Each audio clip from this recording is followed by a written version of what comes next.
2030 সালে তোমার ব্রেনের চিন্তা দিয়ে মেসেজ পাঠানো যাবে। শুনতে হয়তো বা সাইফাই মুভির মতো লাগতে পারে, কিন্তু এটা হচ্ছে 6G ইন্টারনেটের আসল শক্তি। 5G এর চেয়ে 100 গুণ দ্রুত এই টেকনোলজি সম্পূর্ণ বিশ্ব বদলে দিবে। আজকে 5G দিয়ে আমরা এইচডি মুভি দেখি, ডাউনলোড করি, কিন্তু holographic video call, surgery robot দিয়ে 1000 মাইল দূর থেকে দেখা বা আকাশে উড়ন্ত গাড়ি চালানো, এখন এসব স্বপ্নের মতো আমাদের কাছে। কারণ আমাদের কাছে আরো শক্তিশালী ইন্টারনেট ব্যবস্থা নেই। আর এখানেই আসছে 6G। 2030 সালের মধ্যে 6G আসবে, যার স্পিড হবে 1 টেরাবাইট পার সেকেন্ড। মানে তুমি 1 সেকেন্ডে 142টা এইচডি মুভি ডাউনলোড করতে পারবা খুব সহজেই, এবং যার ল্যাটেন্সি হবে প্রায় শূন্য। চলুন জেনে আসি কি কি অসম্ভব কাজ সম্ভব হবে 6G ইন্টারনেট আসলে। 1 নম্বর হলো তুমি ভার্চুয়াল মিটিং এ হলোগ্রাম দিয়ে হাজির হতে পারবে।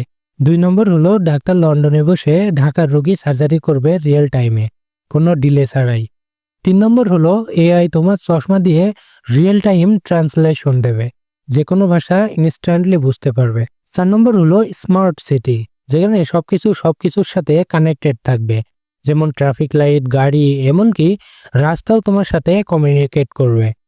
5 নম্বর হলো ব্রেন কম্পিউটার ইন্টারফেস, মানে তুমি তোমার মনের চিন্তা দিয়ে বিভিন্ন ডিভাইস কন্ট্রোল করতে পারবে। এমনকি এই ব্রেন কম্পিউটার ইন্টারফেস যারা প্যারালাইসিস রোগী, ক্যান্সারের রোগী, এমনকি যারা চোখে কম দেখে তাদের জন্য খুব গুরুত্বপূর্ণ ভূমিকা পালন করবে, তাদের জন্য একটা সহায়ক হিসেবে কাজ করবে। এই ব্যাপারগুলো অনেক মাইন্ড ব্লোয়িং, তাই না?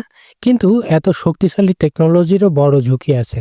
যদি তুমি জানতে চাও এটা আমাদের কি কি প্রাইভেসি নষ্ট করতে পারে, তাহলে ফলো দিয়ে সাথেই থাকুন।